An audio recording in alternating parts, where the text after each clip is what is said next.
pas facile à manier. Mais je vous aime quand même, parce que nous avançons. Le seul problème, c'est cette fameuse Pauline, dont personne n'a vu la jeune fille. Non. Ridicule! Tout ceci est grotesque. Qu'est-ce que c'est que cet accoutrement? Mais où sont vos perruques, monsieur? Enfin, passons. Puisqu'un individu peu charitable s'est amusé à bouleverser l'ordre naturel des choses en ouvrant la porte du séjour des morts à certains d'entre nous, me voici contraint de me présenter devant vous. Sur les lieux de ma naissance, en dessous de mon musée.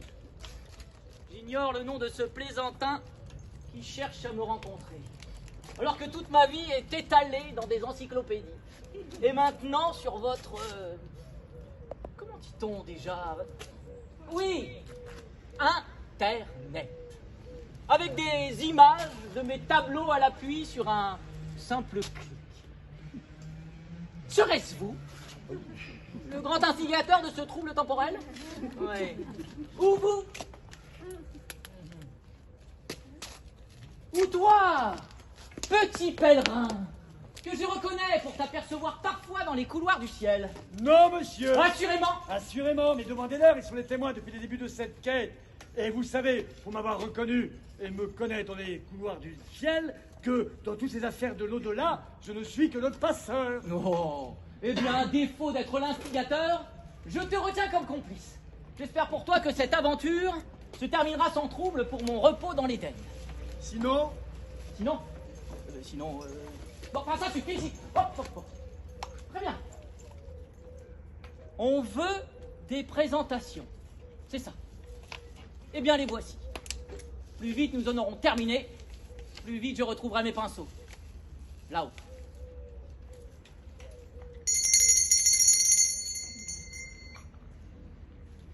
Je m'appelle Jean-Honoré Fragonard.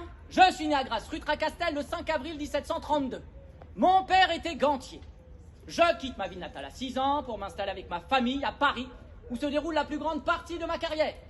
Je remporte le prestigieux Grand Prix de peinture de l'Académie royale en 1752. Mais c'est avec mes toiles galantes que j'obtiens mes plus grands succès auprès de la cour licencieuse de Louis XV, dont je deviens bientôt le peintre à la mode.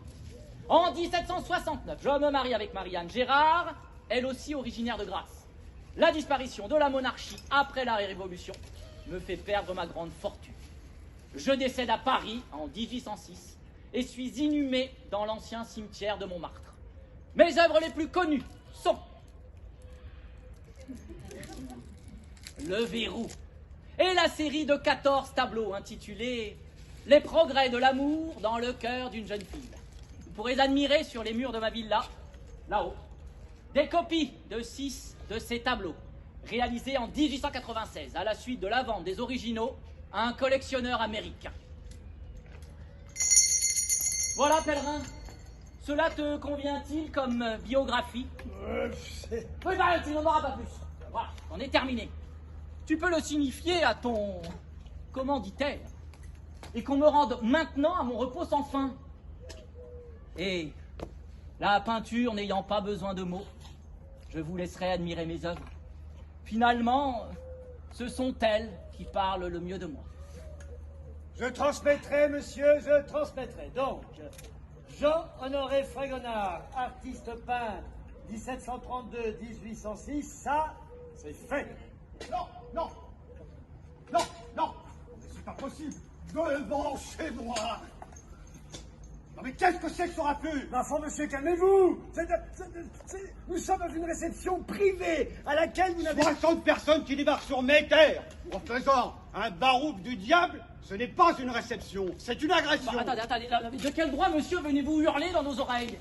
Nous n'avons que faire ici d'un animal. Amiral, monsieur, pas animal. Oui, bon, vous êtes... François-Joseph, comte de Grasse, marquis de Tilly et amiral, au service de la flotte de Sa Majesté Louis XVI. L'amiral de Grasse? Le héros de la guerre d'indépendance américaine? L'amiral de Grasse, ça, c'est fait. Qui vous a dit cela? Oh, bah, toute la cour, à Paris, s'est enthousiasmée pour cette conquête de la liberté de l'autre côté de l'Atlantique. Oh, pardonnez-moi, je me présente. Jean-Honoré Fragonard, peintre. Je suis votre cadet de 10 ans. Désolé, je ne vous connais pas. Depuis l'âge de 11 ans, j'ai passé ma vie sur les bateaux de guerre, à risquer ma peau contre l'ennemi anglais. J'ai pas eu le temps de m'intéresser à la peinture. Il n'est jamais trop tard pour bien faire. Mais revenons à cette expédition outre-Atlantique.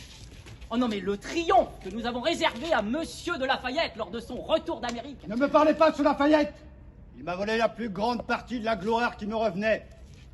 Sans ma victoire lors de la bataille de Chesapeake sur les vaisseaux de l'amiral Thomas Grave le 5 septembre 1781, jamais les insurgés américains n'auraient remporté la bataille décisive à Yorktown. Attendez, vous vous trompez.